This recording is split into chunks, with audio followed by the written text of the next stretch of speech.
Bienvenidos a un nuevo episodio de Ahora me toca a mí, este podcast donde cumplo mi sueño de entrevistar a personas que tienen mucho que contar. El día de hoy sin duda tengo a alguien de invitado que tiene muchas cosas que contar, Freddy Superlano. Freddy, bienvenido. No, gracias por la invitación. ¿No? Ahora me toca a mí entonces hablar aquí contigo y con tu audiencia. Justamente por ahí vamos con la primera pregunta, que es, ¿cuál fue el momento en la vida de Freddy Superlano como persona que dijiste, ahora me toca a mí? Bueno, y ahora me toca a mí, bueno, cuando fui preso, cuando caí preso, dije, bueno, ahora me toca a mí. Y creo que era una comparación que traía, cuando nos damos cuenta que nos están, que hay una persecución, yo dije, hoy como que sí va a ser el día. Pero la verdad es que yo tengo desde hace mucho tiempo con ese miedo y con esa amenaza latente. En mi estado, en algún momento, pues, incluso el que era gobernador de aquel entonces en Barinas, Adán Chávez, hoy en día también, por cierto, solicitó de una manera, no sé si ingenua o errática, recuerdo que hizo una solicitud a un tribunal en el estado para que me llenara la inmunidad parlamentaria. Eso fue en el año 2016. Okay. Ya habían amenazas desde el 2014 de cárcel, ¿no? Pero esa fue la primera solicitud como tal con intención de velar. Un error porque eso era un exabrupto hacerlo ante esa instancia, la manera como lo hicieron. Sin embargo, era como que, mira, si vamos en serio. Y desde entonces siempre nosotros hemos tenido ese temor. Y sobre todo, conozco tanta gente que ha estado presa, que cayó por motivaciones políticas a la cárcel. Entonces, bueno, ese día dije yo, no, yo creo que ahora sí me toca. O me toca a mí, ahora me toca a mí. Y como yo iba hacia una reunión en Bejucal, era el día martes, creo que habían pasado Un par de días después de la elección. Un par de días. Con las personas con las que hablé, había una reunión en Bejucal con quien me comuniqué. Creo que era Ariana quien estaba allá y estaba María Corina y de los distintos factores democráticos. Empezamos a narrar la persecución, empecé a describirles como que las cosas que iban pasando, quiénes nos perseguían, cómo eran las personas, o por lo menos lo que logramos, las características que logramos descifrar en ese entonces. En medio de una persecución, que la gente termina observando la última parte, ¿no? Ya cuando ese video que se coló por las redes, ¿no? Bueno, y dije, no, ahora sí me toca a mí. Y nada, creo que en ese momento, pues tú simplemente te resignas y trata de que ese es un momento incómodo, comprometedor, difícil. No sabes lo que te espera porque es de mucha incertidumbre, pero tratas de vivirlo con mucha interés. Justamente ese video de la detención tuya y de tu equipo cuando se los llevan, yo creo que fue como el primer gran momento de terror que nosotros vivimos en el contexto postelectoral, que se extendió por más de un año y medio, ¿no? O sea, fuiste como la primera víctima, o al menos conocida, que fue detenida y prácticamente desaparecida por varias semanas. Y con eso yo conecto con otra cosa. Freddy, ¿cómo rompe o cómo quiebra al final la humanidad de la persona la prisión? No solamente te lo pregunto según tu experiencia, sino cómo tú lo percibes habiendo estado allá, primero en el helicóptero y después en el rodeo. ¿Cómo fue esa experiencia? Obviamente negativa, pero en el sentido humano para ti, particularmente. Creo que conoces muchas cosas de ti que no te has atrevido a conocer, porque en la cárcel también te da una experiencia para poder reflexionar y para poder tener una revisión de lo que ha sido tu vida, ¿no? De manera introspectiva. Pero también conoces la solidaridad humana. Yo creo que conocí en gran parte la solidaridad humana con las otras personas que estaban presas allí. Okay. Incluso en algún momento hasta con algún funcionario que llegó a manifestarte con cierta indignación lo que allí se estaba viviendo, ¿no? Y lo que los obligaban a hacer también. No lo crees de todo. Ahí, sabes, hay algunos son teatro, pero sí puedes observar por acciones de una o dos personas de que era cierto, que era sincero. Y hay personas que tienen allá mucho más tiempo que en la cárcel, cuando tú vas llegando. Por lo menos conocía muchos de la Operación Gedeón. Yo no sabía que existía la operación, creía que era parte de las mentiras y patrañas que estos señores siempre dicen. Y ahí empecé a conocer a algunos. Son los primeros que te colaboraban, son los primeros que te trataban de dar ánimo. Entonces, bueno, si tienes que conocer la solidaridad humana, la conoces en la cárcel. Personas que han pasado por el proceso. En ese momento, a mí me aíslan durante todo este tiempo, sin llamadas, sin visitas. Entonces, solo compartía con personas que no tenían estos privilegios, también, pero que tenían más tiempo que yo en la cárcel. Y algunas personas que se encargaban de hacer los trabajos de mantenimiento, de cualquier situación que se presentara en la celda, no, con ellos entonces eran capaces de traerte un mensaje, de asumir un riesgo Claro. por ser solidario contigo. Y también mucha curiosidad, aunque estábamos en un pasillo donde no nos veían mucho, nos sacaban muy tempranas horas de la mañana o en la noche para no tener contacto con los presos, con otros presos, pues ellos buscaban la manera a través de una señal, a través de algo de comunicarse contigo y decirte, mira, la familia está bien, todos están bien, cosas así por el estilo. Entonces comienzas ahí a ver que la humanidad puede expresarse en los momentos más complejos y difíciles que el ser humano pues pueda pasar. Y si retrocedemos un poco hacia al Freddy joven de Barinas, ¿crees que te encontraste con muchas de esas cosas que sentiste cuando eras joven en la prisión? ¿Cómo era ese Freddy joven que después decide incursionar en la política, pero que era un chamo Barinas más? Sí, no, yo tengo una particularidad. Mi familia, sus raíces vienen del campo.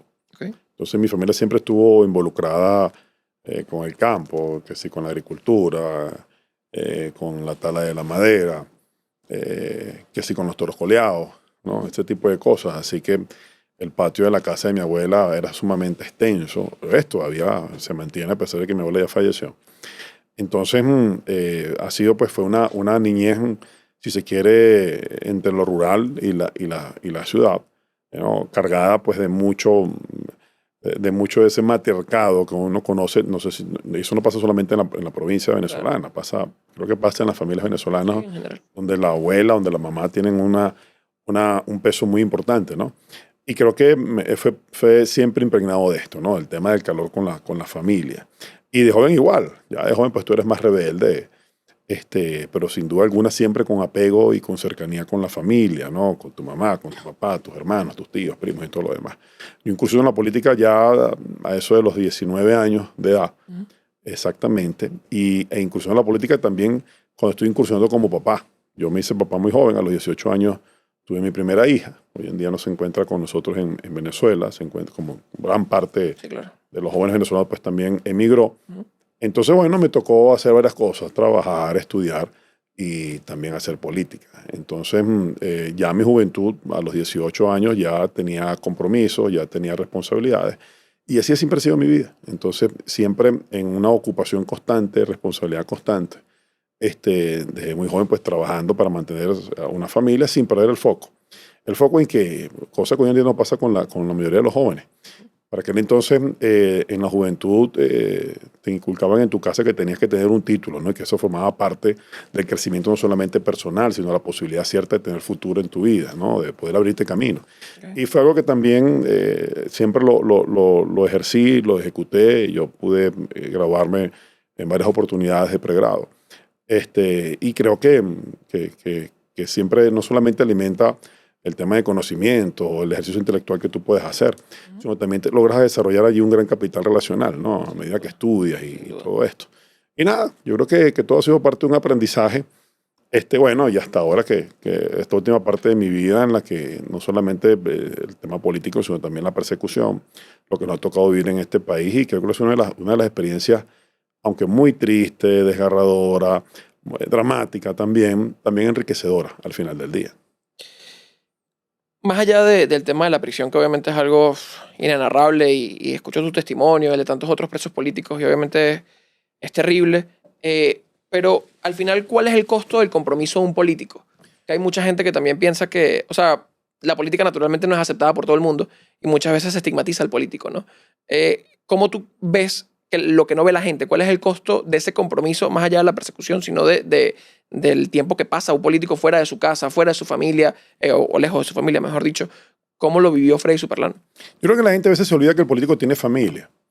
Yo, que he sido víctima también de grandes campañas de descrédito, termina afectando, pues siempre es a tu familia, quien no asume muchas veces como lo puedes asumir tú con naturalidad, que forma parte del oficio que tú tienes, ¿no? O de la vocación al servicio que tú tienes, ¿no? Por una causa. Pues a veces al final del día, pues se sienten aludidos también, y por supuesto creo que llevan a la peor parte. Y también cuando el proceso de la cárcel, pues también la familia es quien lleva la peor parte en todo esto. Entonces, creo que a veces las personas no terminan de entender eso. Yo creo que esto también a mí me enseñó a no generalizar, que uno también es la persona, el individuo es muy proclive a generalizar Ujú. de manera alegre.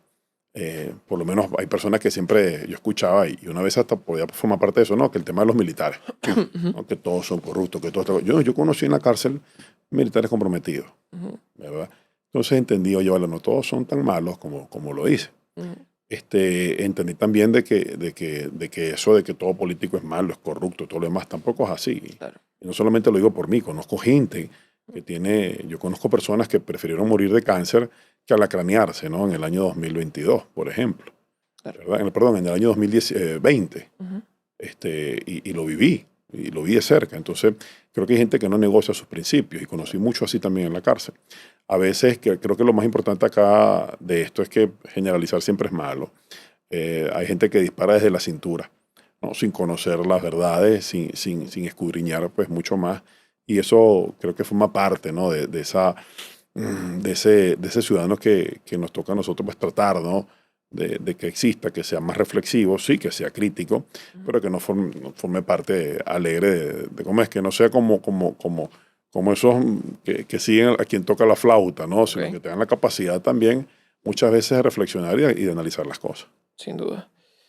Y en medio de todo eso, ¿cómo haces para refugiarte de todo ese caos que viene, ¿no? Porque al final, como tú dices, la gente aquí dispara y después pregunta, el político vive ya una situación compleja en el contexto venezolano y también tiene que, y es natural, estar sometido básicamente al escarnio público. Pero bueno, el político cuando se incorpora a estas dinámicas sabe que eso es una posibilidad. Pero entonces, ¿cómo haces tú para desconectar después de ese caos? Mira, yo creo que yo coloco siempre la sanidad mental por encima de cualquier cosa. Ujú. Hay personas que a lo mejor absorben todo esto y no son capaces de desprenderse. Yo trato de hacerlo y lo he hecho cuando me ha tocado. Trato de desconectarme de eso cuando llego a mi casa, Ujú. ¿no? No es fácil, tienes que tener mucho control mental, ¿no? Sobre todo y emocional, para que esto no pueda permear también entonces las cosas más íntimas que tú tienes Claro. y las cosas que en verdad valen la pena. Entonces creo que forma parte de uno y también tener transparencia, la capacidad de responder siempre, aunque eso no pueda satisfacer las interrogantes de todo el mundo, porque Claro. hay personas que por más que tú digas ya decidieron creerte o no. Ujú. Pero forma parte también de tus convicciones, de qué tan fuertes son, de que tú estés claro también con lo que dices, con lo que haces en la vida. Creo que es lo principal. Y seguir avanzando. Al final del día, pues, tienes esa responsabilidad y, bueno, y tratas de que esto pues, no pueda permear en lo más íntimo, Ujú. para que no distorsione también entonces tu comportamiento como papá o como esposo en este caso. Claro. ¿Y puedes recordar la última vez que hiciste algo genuinamente por ti?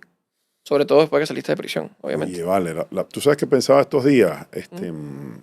uno siempre está pensando siempre en los demás, por eso lo que te decía, porque tal vez desde muy chamo, pendiente que si trabajas, bueno, te empezó a comprarte un par de zapatos, tienes que pensar en ver que si tienes que comprar el pote de leche y los pañales para el chamo. Ujú. Siempre hay alguna situación que está, y eso tal vez, yo no sé si tú eres papá, por cierto, No, no.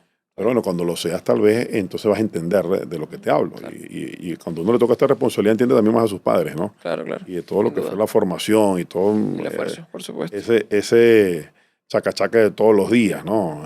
Pero creo que ha sido así desde siempre. No sé, ni siquiera unas vacaciones que yo tenga para mí solo. Cuando pienso en vacaciones, pienso en la familia. Obvio. Cuando pienso en comprar algo, pienso primero en lo que falta en mi casa. Ujú. Pero bueno, a veces uno trata de hacer algunos gustos y esos gustos que te quiere dar es precisamente con ellos. Entonces creo que cuando pienso en eso, también estoy pensando en mí, ¿no? Creo que de decirte que nada, en lo absoluto nada que sea solamente para mí. Creo que lo disfruto más cuando esto involucra a las personas que quiero. Vamos a empezar a abordar preguntas políticas, pero me gustaría que también las pudieras responder en torno al tema de cómo lo viviste tú a nivel personal. Y hay un momento que yo creo que marca por completo, y corrígeme si es así, la existencia de Freddy Superlano dentro de la opinión pública nacional, que fue la elección de Barinas en el año 2021, ¿no? ¿Cómo viviste tú esa campaña? ¿Cómo fue para ti ser una persona de Barinas que sabe el poder simbólico del chavismo en Barinas, lo que fue vivir esa campaña, haber ganado la elección y que, bueno, después pasara lo que pasó, ¿no? Eh, Personalmente, ¿cómo viviste tú ese momento de sentir que, sabiendo que tenías todo en contra, lograste ganar una elección en la que ibas a ser gobernador de tu estado natal, que tanto estima y cariño le demuestra siempre? Chamo, yo me la creí. Yo creo que a veces el principio de todo es que te lo creas. Y yo me la creí no solamente en el 21, me la creí en el 15. Y Ujú. ya te explico. Ok. Mm. En el año 2015, yo soy candidato por un circuito donde era improbable que se pudiera ganar, para el momento, porque la diferencia de votos era enorme. Además, era un circuito que incluía al municipio de Alberto Arbelo Torrealba, que, como tú bien lo sabrás, lleva el nombre de un poeta barinés muy conocido, aquel que escribió Florentino y el Diablo, por ejemplo. Y ese municipio es donde era oriundo el difunto presidente Chávez. En el 2015 todo esto estaba muy latente, ¿no? Era todo un sentimiento a flor de piel. Claro. Entonces, como cuando yo dije, no, yo quiero ser candidato por acá, de puntaje nominal. ¿Tú lo pediste? Sí, yo tenía tiempo ya haciendo política, por supuesto, no he tenido oportunidad de ser candidato de los factores unitarios. Okay. Entonces, alguien dijo, bueno, vamos a darle eso a este chamo a ver si tiene por ahí oportunidad, ¿no? ¿Quién quita? Tal vez no. Pero me la creí, logré entonces convencer a muchas personas que era posible y ganamos ese circuito. Hay gente que te dice, bueno, ganaste tú porque era una ola nacional, gané esta cosa. No, hicimos el trabajo también. Nosotros, el municipio capital complementa ese circuito y la diferencia ahí fue enorme y logramos bajar la diferencia donde ellos eran muy fuertes. Y comenzó si se quiere, como que el comentario de un nuevo liderazgo en el Estado que tenga ciertas características. En el 17 fui a unas primarias y ganamos las primarias. Participamos después de la elección de ese año y la abstención jugaba un papel importante porque veníamos de las protestas y todo lo demás. En el 21 nadie creía que se podía ganar. Era el mismo sentimiento que experimenté en el 15, en ese momento era inclusive mayor. De hecho, todos peleaban por ser candidato a alcalde del municipio capital y de otro municipio, pero no peleaban por ser candidato a gobernador. Okay. Entonces, asumo yo de nuevo la responsabilidad en aquel momento.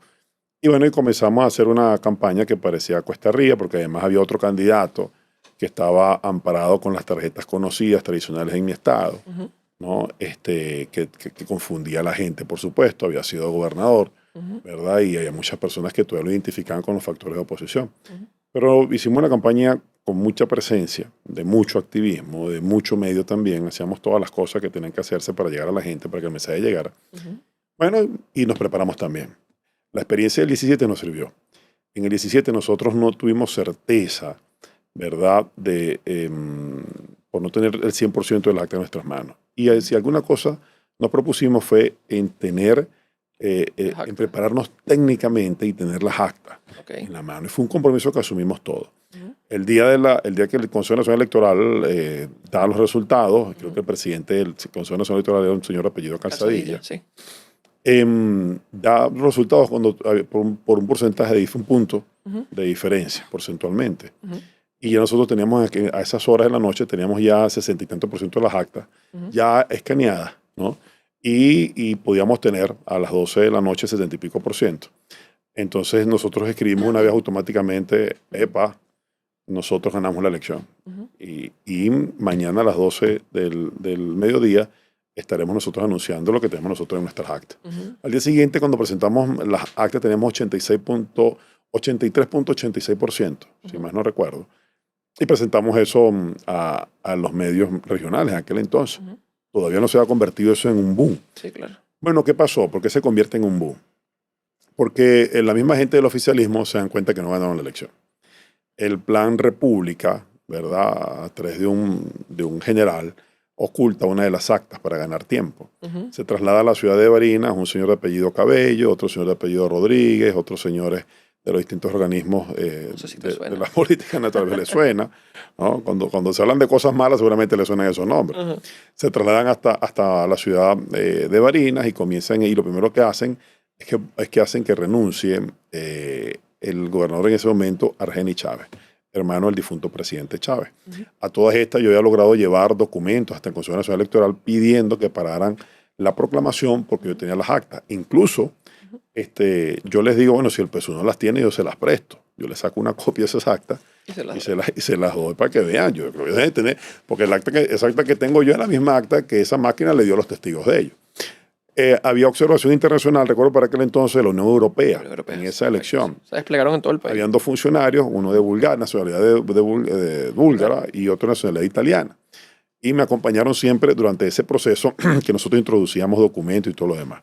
Movilizamos el Estado también, en la ciudad capital, sobre todo en las adyacencias del Consejo Nacional Electoral, que quedaba diagonalmente hacia sede regional del PSV, donde esa tarima la montaban y la desmontaban todos los días porque no sabían qué anunciar.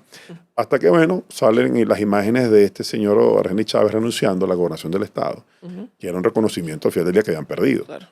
Ellos aparecen, en las fulanas actas aparecen una semana y tanto después.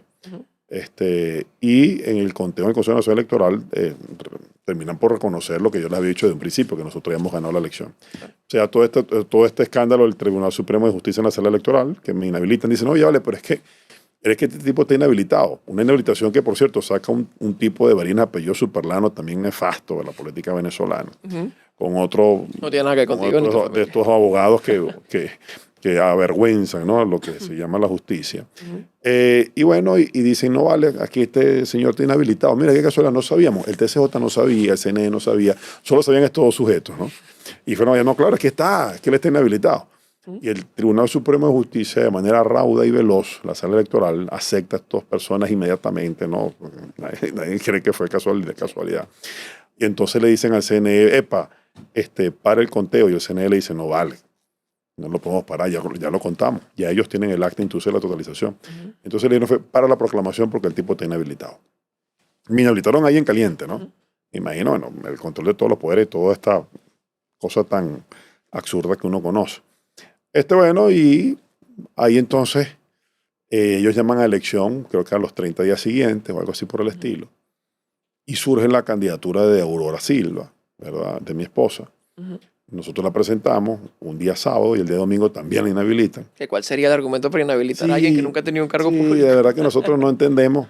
No, y tú supieras lo que...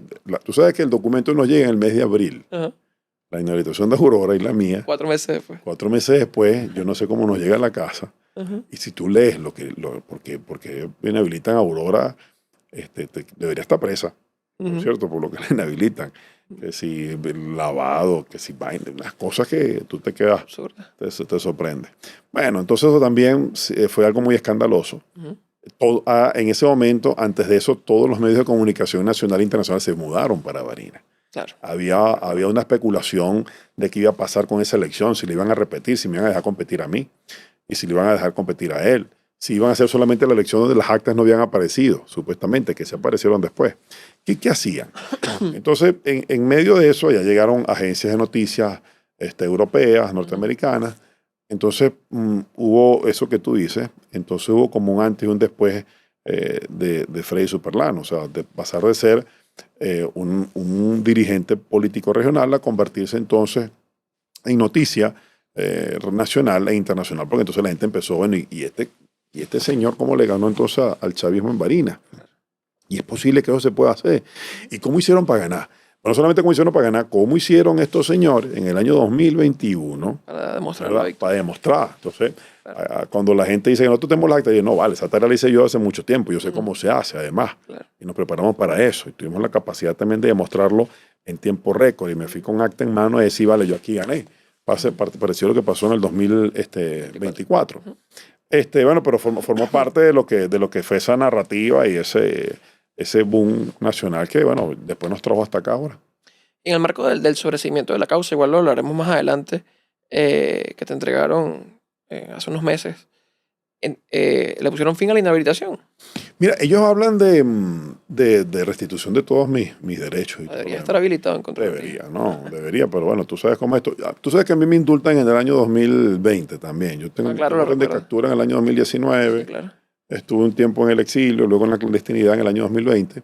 Y el 31 de agosto, a mí pues me indultan. Y por eso es que el CNE deja que yo me postule y me inscriba. Entonces, bueno, en esta oportunidad, pues todo se supone que pasa igual, pero bueno, tú sabes cómo funcionan las instituciones acá en el país. Y uno entiende también que al final del día, todo esto pasa, porque yo nunca tuve un juicio ni alguna acusación, señalamiento, porque jamás administré fondos públicos, algo que se le parezca. Pero bueno, estos señores utilizaron la Contraloría en algún momento como una especie de tenaza política para sacar del camino a aquellos que representen alguna amenaza para los intereses del poder de los que hoy en día detentan el poder. Claro. ¿Cómo se transforma la energía de un actor político, Freddy, cuando, bueno, prácticamente le quitan la posibilidad de poder correr políticamente y se tiene que sumar a otras causas que obviamente el bien mayor es lo que lo llama, ¿no?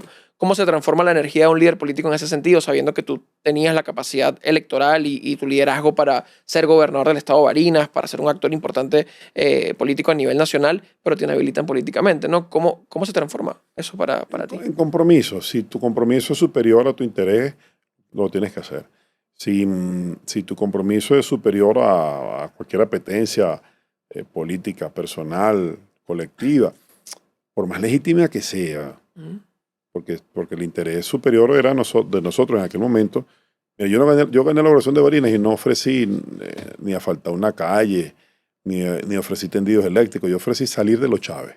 Ujú. Yo ofrecí convertir ese momento épico en convertirlo en la punta de lanza, apalancamiento para el cambio político en el país. Okay. ¿No? A la gente hastiada de esta familia. De ahí nace el Si Barinas Pudo, Claro, Venezuela Puede, claro. de ahí nace Si Barinas Pudo, Venezuela Puede. Entonces, eso ya el cansancio que traían los barineses de ser gobernados por esta familia, que ha sido solamente un círculo allí, que ha sido más de usufructo personal que de beneficios para el Estado como tal. Entonces, cuando pasa esto, y entonces te inhabilitan, se inhabilitaron como 5 personas. Claro. O sea, no solamente Aurora de mí, inhabilitaron después otros más. Sí, claro. Entonces, bueno, cuando logramos dar con una persona que pasara el filtro de ellos, nada, decidimos empujar. Yo me pasé entonces, dejé de ser candidato y me convertí en jefe de comando de campaña. Y el jefe de comando de campaña de Arreaza, que fue el candidato que ellos cogieron, es un señor de apellido Cabello. Vuelve a aparecer en escena este señor. Entonces también era la oportunidad de derrotarlos otra vez, ¿verdad? De demostrar que teníamos la razón, que las personas habían cambiado, que habían tomado la decisión de hacerlo además de eso en Barinas. Y no era cualquier cosa. No era lo mismo ganarle a ellos 2 veces en ese estado que ganarles en Chacao o ganarles en otro estado del país. Yo por cierto siempre le decía manera de jocosidad cuando empezó a recorrer el país en el 2022. Yo le decía, mira, ustedes tenían un solo Chávez y se lo quitaron. Ya tenemos todo. Ya, todos estaban allá. Sí. Entonces sí, se fue uno, pero quedaron varios echando broma, ¿no? Claro. Y bueno, y eso dio, tratamos de motivar a la gente en unas fechas muy difíciles porque fue en diciembre. Yo pasé 24 de diciembre haciendo campaña. El 2 de enero ya yo estaba en un volanteo, recuerdo yo que en la población del Real. ¿no? La elección fue los primeros días de enero. El 9 de enero. Entonces ellos pensando de que entonces su maquinaria se iba a imponer, regalando nevedas, daba asco. Como estos señores entonces utilizando los recursos del Estado, mandaban camiones y camiones electrodomésticos a los distintos caseríos y pueblos de Barinas. Mandaron cerca de 22.000 funcionarios entre militares y policiales. Yo vi con estos ojos, ¿verdad? A una ministra que murió, por cierto, hace algún tiempo, de Educación Superior, bueno, encargada de la parroquia de Mijagual, allá en el municipio Roja del estado de Barinas, por ejemplo. Concentraron todo el poder político para buscar ganar la gobernación. Entonces, los municipios que colindaban con el Táchira, veías a Bernal, los que colindaban con Apure, veías al gobernador de Apure, y el de Puerto, y así el de Trujillo con el de Trujillo, y así hicieron, y no, la gente ya tomó una decisión. Pasó algo muy parecido con lo que terminó pasando en el 2024, 28 de julio. ¿Alguna vez has notado un gesto de humanidad por parte del adversario hacia ti, por ejemplo? No, vale. No, porque yo estoy claro que salí de la cárcel porque pasó algo el 3 de enero. ¿Verdad? Pero no porque ellos estuviesen... Yo estuve más de 18 meses sin visitas y sin llamadas. ¿No? Yo estuve los últimos 6, 7 meses en una de las cárceles más difíciles, por así decirlo, inhumanas. Yo creo que dejó de ser una cárcel y se convirtió en un campo de concentración como es el Rodeo, que hoy siguen existiendo allá pues grandes limitaciones para las personas que están allí presas, ¿no? Secuestradas. Nunca vi a lo mejor ellos dirán, oye, vale, si te sacamos de la cárcel, ¿no? Seguramente lo están diciendo, ¿no? Fuiste beneficiado de una ley de amnistía y todo lo demás, pero la verdad es que siempre se han portado muy mal, ¿no? Eso no significa que uno tenga resentimientos, ¿no? Lo que pasa es que no pierdo la memoria. Al final del día uno no puede olvidar por lo que pasó. Pero jamás hubo un gesto de ese tipo. Bueno, todo lo que ha pasado, ¿no? Pierden una elección, prefieren hacer prefieren ensuciar la ley, la constitución, inclusive la imagen que querían dar ante la opinión pública internacional en aquel entonces, con tal de no reconocerme. Y luego este carcelazo con las consecuencias que tuvo. Hay otro momento importante que yo quería resaltar, tomando el tema del Si Barinas Pudo, Venezuela Puede, que fue tu campaña en las primarias del 2023, en donde salió esa intención de Freddy Superlano de, bueno, aspirar a la presidencia de la República a través de las primarias. ¿Cómo viviste recorrer el país por completo? Ya lo habrías recorrido en anteriores oportunidades con la Asamblea Nacional, probablemente, pero en esta oportunidad como candidato o precandidato presidencial. Y al final, ¿cómo tomaste la decisión que terminó privando el bien común sobre el interés personal de apoyar la candidatura de María Corina Machado, que bueno, que al final nos llevó hasta donde nos trajo? Sí, yo soy uno de los últimos que se inscribe, por cierto. Si te soy sincero, no tenía esa aspiración. Tú dirás, bueno, todo político quiere ser presidente de la República. Por supuesto que sí. ¿Quién no quiere servir a su país?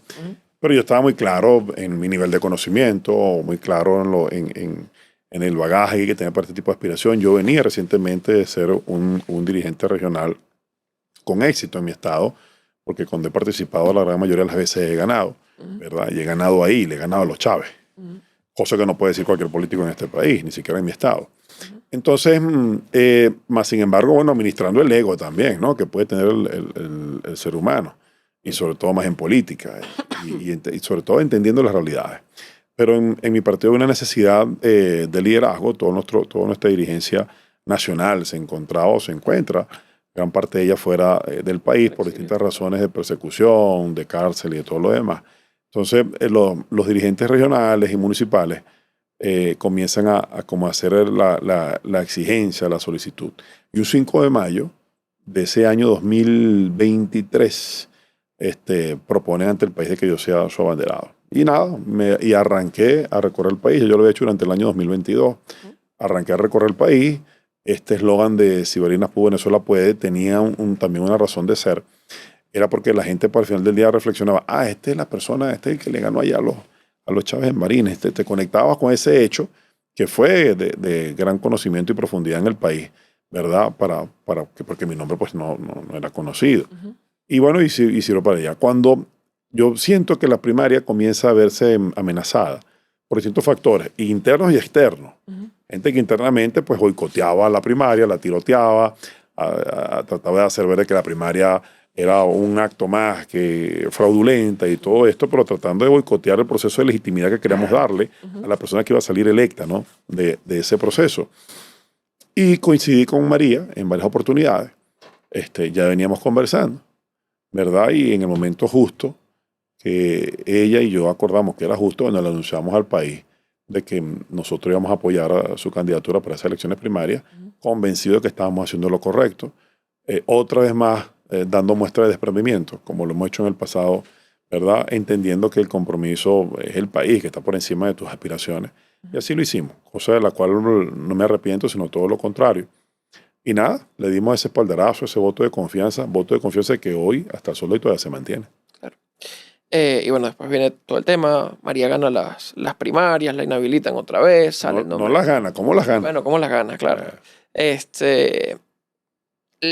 La inhabilitan, entra en el proceso lo de Corina Lloris, que también lo tumban, y cae el tema de Edmundo González, ¿no? Aquí otra vez las inhabilitaciones saliendo por todos lados como sin sentido, ¿no? Parecido a lo de Barinas, ¿no? Por supuesto, muy, muy parecido.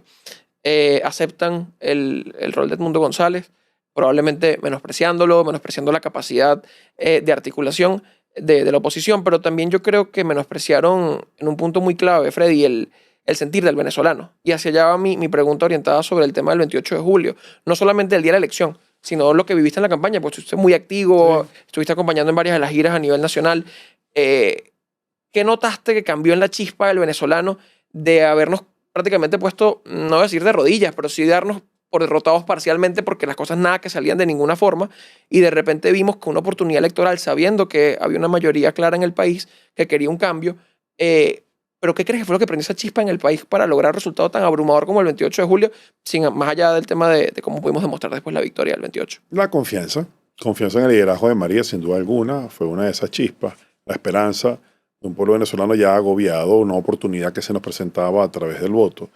Y creo que determinación fue lo que acompañó pues también al pueblo venezolano. Se mantuvo.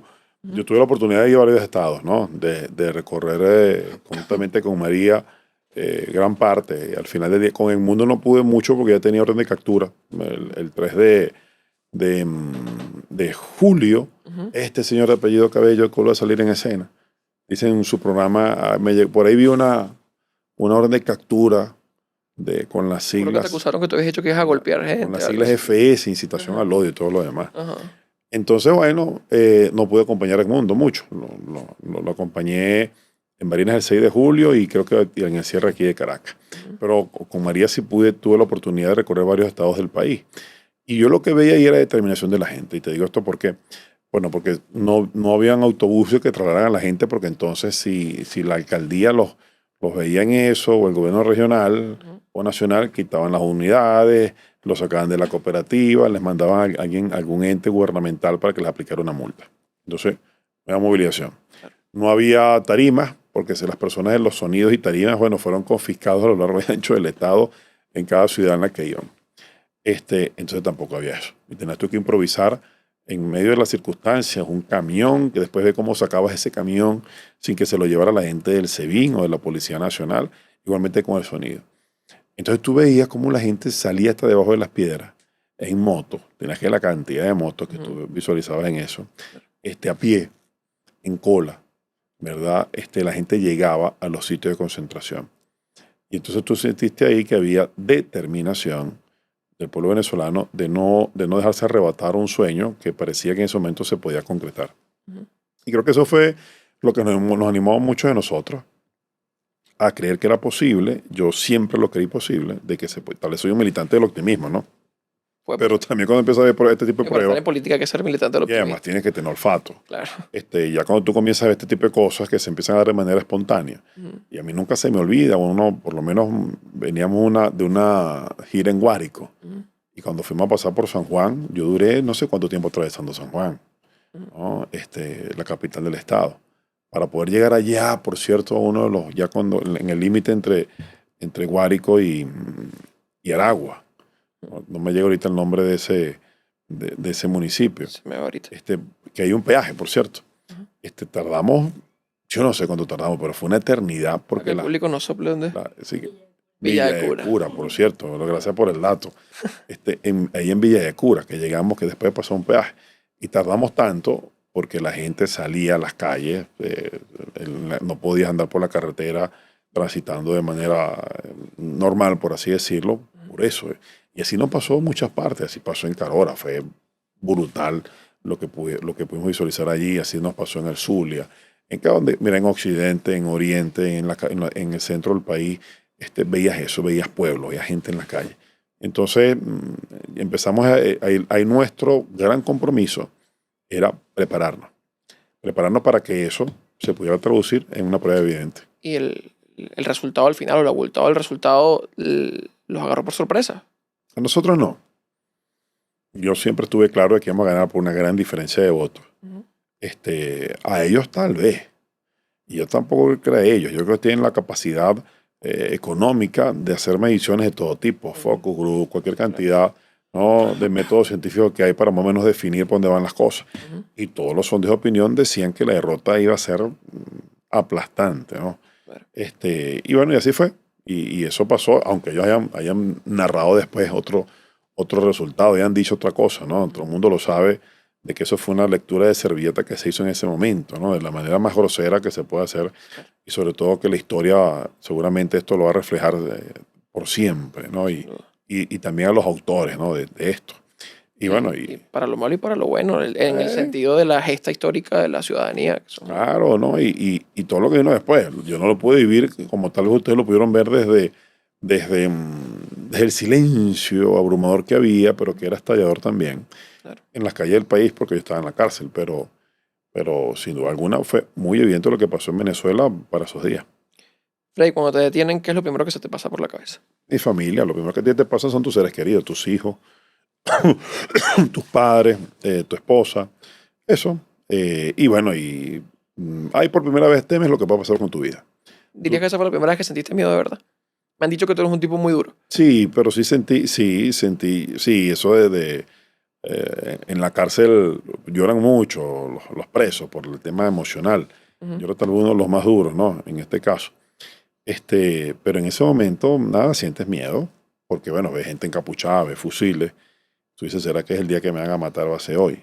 ¿No? Y ese pensamiento te pasa muchas veces, sobre todo cuando con la llegada de los barcos, Es cuando me trasladan de la cárcel del helicoide al rodeo, la manera como nos tratan, entonces tú empiezas a creer, bueno, yo creo que sí es posibilidad de que aquí te pasen cosas más malas de las que te han pasado hasta el momento.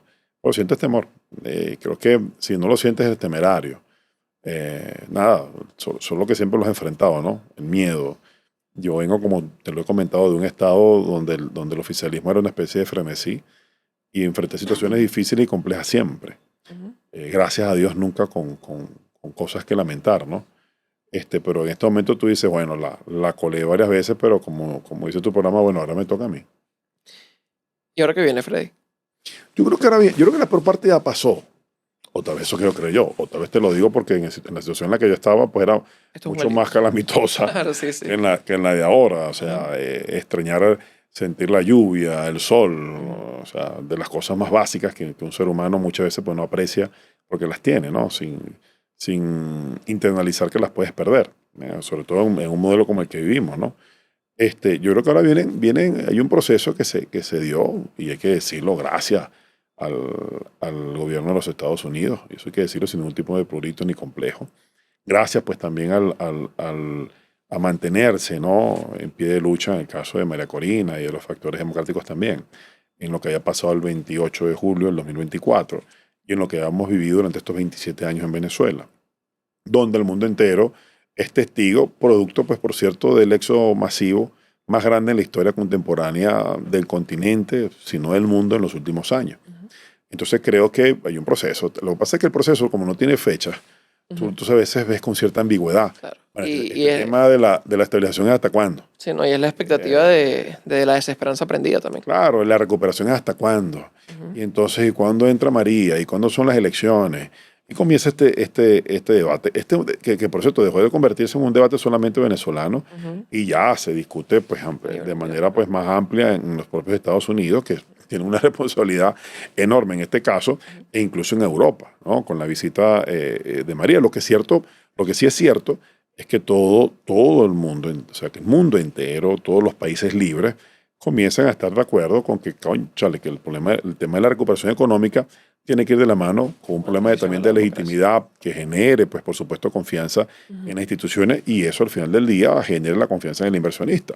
Yo aspiro y deseo que nuestros aliados y hermanos norteamericanos pues también lo internalicen. Yo creo que ellos lo saben. Creo que a veces uno tiene que darle un voto de confianza, ¿no? De que a lo mejor están midiendo los tiempos. Tal vez los tiempos de ellos no son los tiempos nuestros y queremos que la cosa sea inmediata. Por supuesto. Pero que ojalá tampoco sea una eternidad, que lo que permite es que se atornille la clase dominante, gobernante en el país, y siga entonces defraudando, estafando, engañando al pueblo venezolano. Creo que incluso ya he visto en vocerías de las fuerzas democráticas entender que este proceso de adaptación de condiciones para que haya un proceso electoral limpio en Venezuela, donde todos los venezolanos fuera y dentro del país tengan la oportunidad de votar, va a tener un tiempo estipulado. Yo pienso que al final es un tema de que no podemos nosotros los ciudadanos manejar los términos de la transparencia en la que se nos comunican esas cosas, porque tenemos un efecto de inmediatez precisamente por la desesperanza aprendida de pensar como que, bueno, está a punto de salirse la rueda de la carreta y uno vive pensando eso, pero la verdad es que bueno, hay que ser realistas con los escenarios y entender que todo lleva un proceso y un tiempo, y esperemos que estemos llegando a un buen puerto con respecto a esto, que al final no es más que la oportunidad que tenemos todos los venezolanos de vivir en un país libre y democrático y decidir nuestros conflictos o nuestras diferencias a través del voto con un árbitro imparcial. Sí, hay dos cosas allí. Una son las señales, si es que esto es posible. Bueno, las últimas son muy malas. Cuando me hablas del fiscal que acaban de escoger, tú dices, bueno, hermano, la oportunidad de buscar una persona. Pero bueno, entonces nos resulta que buscaron al Costilla de Delcy, ¿no?, para que fuese el fiscal.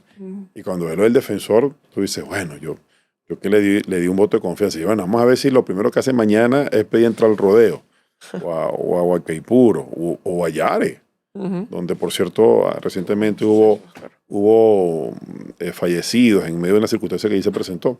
Pues no he escuchado muy poco al respecto, ¿no? No he escuchado defendiendo. Fíjate que el día que los designan, yo digo, bueno, me voy a meter en las redes de la defensora. Me tenía bloqueado en Twitter, Freddy.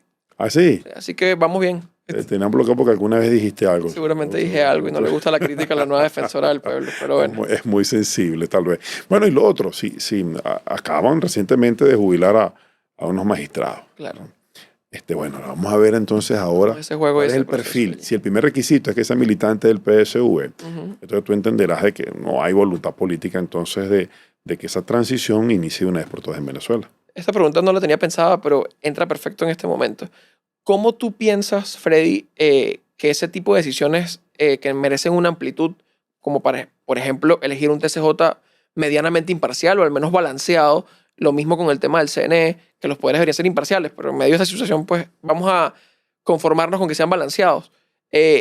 ¿Cómo se hace para que ese rompecabezas no cierra por la falta de presencia de las fuerzas democráticas que acompañan, por ejemplo, al liderazgo de María Corina Machado, que es el liderazgo que escogió el país mayoritariamente? Mira, hay que convertirse en fuente viva, ¿no? de generar matriz de opinión dentro del país. Creo que viene pasando en Venezuela. Lo que hemos visto en el país últimamente de movilizaciones es eso. Y comienzan primero que nada el aparato político, de los partidos políticos, que por cierto siempre están criticados. Y fíjate tú lo importante que es, porque son los que mantienen estructuras, comienzan a salir a la calle a decir y hacer cosas. Los sindicatos, los trabajadores, los gremios. Estudiantil. Claro, el movimiento estudiantil también comienzan de nuevo a articularse, forman parte de la fuerza de vida de cualquier sociedad. Y creo que son los primeros, ¿no? En este caso, que comienzan a levantar la voz. ¿Por qué? Bueno, porque hay un pequeño margen que se presentó ahí de flexibilización, por así decirlo, de los derechos políticos de los venezolanos, bueno, y comienzan a manifestarse. Ojalá esto no tengamos un proceso de regresión a la represión que ha existido en Venezuela en los últimos años. Sería, bueno, si esto pasa, bueno, es que estamos involucionando y no evolucionando precisamente. Y digo esto porque es que el andamiaje represivo del Estado sigue intacto. Claro. Sigue intacto, siguen estando allí. Ojalá, bueno, comiencen a hacer muestras de imparcialidad en estos poderes.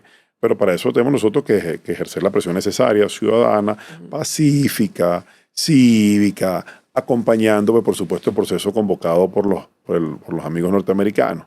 En todo esto, diciéndoles, vale, si los acompañamos, si creemos en ese proceso que ustedes han diseñado, porque además tienen gran responsabilidad. Pero es necesario que existan pues también muestras que le den credibilidad a ese proceso de transición que está dentro del mantra que plantearon, para que esto pues tenga al final del día pues puerto seguro, ¿no? a lo que se quiere. Y ojalá, y creo que y tiene que ver con esto, ¿no? Con que podamos hacer un programa como este, de que podamos ir a los medios tradicionales, por ejemplo, con señal abierta también. Bueno, pues, algunos ya se atreven. Bueno, y esa cosa creo que es positiva para generar toda este ambiente, ¿no? De cambio que el país necesita y que yo creo que los que están hoy en día detentando el poder aún después de 27 años entienden, porque ya lo vieron el 2024, ya están claritos que perdieron la elección, ya están claritos que con votos no ganan, no tienen oportunidad de ganar, pero también están claros de que hay un compromiso que ellos asumieron con estos señores que tienen una especie de tutelaje o de acompañamiento para utilizar palabras menos duras, bueno, y que también tiene que darle, cubrir un poco las expectativas de estos amigos y también del pueblo venezolano. Freddy, vamos a hacer una dinámica de cierre de preguntas rápidas. Me respondes también rápidamente. Vamos con la primera. Barinas en una palabra. Barinas en una palabra, caramba, llanura. ¿Por qué tus compañeros de celda te llamaban lancero? Chico, porque en esa cárcel utilizan ciertos seudónimos. Okay. Y yo creo que hay varias cosas. En algún momento creo que les hablamos de PAE. Ahí tú hablas mucho en las cárceles de distintos temas. Creo que también en algún momento pues, hablamos de historia. Yo soy profesor también de historia. Entonces, yo creo que el tema de lancero pues quedó allí, ¿no? Porque yo creo que hablamos de la batalla de las queseras del medio. Y ahí quedó el tema de lancero, y así me dicen muchos de los que están presos allí. ¿Cuál es el lado bueno de hacer política más allá del ejercicio del servicio público? Las amistades, el capital relacional que tiene, el lado humano de la política, como hay un político, por cierto, que habla mucho de eso, tiene que ver con eso, con que vas generando una gran cantidad de amigos a lo largo y ancho. En mi caso, ya hoy en día, pues del país, y creo que eso es una de las cosas que más me llena de satisfacción y que bueno, y que cada vez pues tú sientes que la familia crece más, ¿no? Porque hay más amistades, gente que se acerca a tu círculo, que te preguntan cómo está tu esposa, cómo están tus niñas, cómo está tu mamá, tu papá cuando regresa. Todo ese tipo de cosas que al final del día pues tú sientes que forma parte ahora de esa fauna que te rodea y que en su gran mayoría es de gente buena. ¿Y el lado malo? El lado malo, bueno, es cuando la gente se atreve a asegurar cosas y a decir cosas que son falsas y que tratan de, a lo mejor de ver cómo pueden torpedearte o cómo pueden enlodarte. Y para esto simple y llanamente hay que seguir avanzando, no hay otra solución. Un libro que todo joven activista debería leer. Mira, vale, hay varios. Yo estoy leyendo ahorita uno, por cierto, a lo mejor si tú lo leíste, uno que se llama Socialdemócratas versus Comunistas. Seguramente también leíste El Príncipe, ¿no? Porque hay cosas, mucha lectura de filosofía estoica, sobre todo. Creo que te sirve también, sobre todo cuando pasas situaciones como la que pasé y el poder de la mente. Creo que sirve para también, aquí tienes que leer de todo, ¿no? Pero sobre todo, si hay alguna cosa que es importante, es la claridad mental que tengas allá y el control emocional porque también logres tener. ¿Tu mayor error estratégico? ¿Y qué fue lo que aprendiste de él? Mi mayor error estratégico, no prepararme en el 2017 Ujú. como lo hice en el 2021, desde el punto de vista técnico, para poder darle respuesta rápidamente a una situación que se nos presentara como la que se nos presentó en el 21. ¿Qué descubriste de ti mismo que no sabías antes de entrar a prisión? El enorme amor que siento hacia mi familia. Creo que la prisión y haberte colocado mucho tiempo alejado de ellos hace que puedas valorar más esos momentos y entender que para todo hay tiempo en la vida, para dedicarle a la política, a tus sueños, pero también sobre todo a esas personas que más te quieren. ¿A quién elegirías para una negociación difícil? ¿A un enemigo honesto o a un aliado dudoso? A un enemigo honesto, porque permite tener claridad en muchas cosas, ¿no? Un aliado dudoso siempre va a ser al final del día un doble trabajo que te toca hacer, ¿no? Validar lo que te dice y hagas porque no confías en él. ¿Tu contacto más famoso en WhatsApp? Mi contacto más famoso es José María Corina, Premio Nobel de la Paz. Bueno, nada más. Penita. ¿A qué político de la historia de Venezuela invitarías a un café para pedirle un consejo hoy? A Rómulo Betancourt, sin duda alguna. ¿Qué descubriste de ti mismo? Ah, bueno, esta también te la tenía pensada, pero ¿qué descubriste entonces ahora que empiezas a valorar más después de salir de prisión? En tu vida, más allá del tema familiar. Oye, vale el tiempo que hay que valorarlo, el tiempo con la familia, el tiempo con los amigos, ¿no? Creo que son cosas que a veces tú no le das el valor necesario porque andas muy apurado. Andas viviendo a 1000 km/h y creo que tienes que tener a veces oportunidades, tiempo para ti. Y tiempo para ti es eso, ¿no? Disfrutar de esos momentos que son los que más atesoran cuando estás en un hueco como el que yo estuve. Y por último, ¿qué es lo que más dolor te causa del país y qué es lo que más optimismo te genera? Me causa mucho dolor que los jóvenes de ahora crean que esto que vivimos es normal, que no estudiar es normal, que irse del país es normal, que la extorsión de un policía es normal, que el guardia que es martillero es normal, que no exista justicia en tu país es normal, que metan preso un político es normal, porque no es lo normal. Claro. El país que tenemos hoy, pero eso no es lo normal y creo que eso es lo que más nos debe llamar a la reflexión hoy día en Venezuela. Y lo que ves con más optimismo. El cambio, por eso el cambio que vive en Venezuela, que tenemos una gran oportunidad y que nos da la oportunidad entonces de cambiar eso. Y nos da oportunidad de revisar todo nuestro proceso educativo, que debe ser gran parte fundamental del centro del debate en este país, el tema energético, que todo va de la mano. Y creo que es la oportunidad entonces de reformar, de refundar una sociedad como la nuestra, que tiene tantos atributos, por supuesto, positivos, que podemos sacarle punta, ¿no? Y convertirnos en la nación que tanto queremos. Y ya por último, te dejo la cámara a ti para que le hagas un mensaje a toda la juventud venezolana, que probablemente sea la mayor parte de la gente que vea este podcast, y darles razones para ser optimistas con el futuro del país. No, yo creo que tiene que ocuparse de la cosa pública. Yo creo que no tienen que dejarle esto solamente a los políticos, que hay que interesarse, que hay que formar parte de ese debate, formarse también. Muchas veces solamente nos quedamos en la crítica sin entender los procesos y sin formar parte de ellos. Así que es la oportunidad de reconstruir ese país, ya no solamente pensando en ustedes, sino en generaciones futuras, como lo hemos hecho nosotros a este momento. Ojalá algún día la historia lo reconozca. Si no es así, basta con que tus convicciones hayan sido claras todo este tiempo y de que tu conciencia esté muy clara con lo que has hecho todo este tiempo, en todo este trayecto que hemos vivido y sobre todo en lo que nos queda, ¿no?, por transitar. Freddy, muchas gracias Gracias a ti. por el espacio, por tantas enseñanzas el día de hoy. Queridos amigos, este fue un programa más de Ahora me toca a mí y nos vemos en la próxima.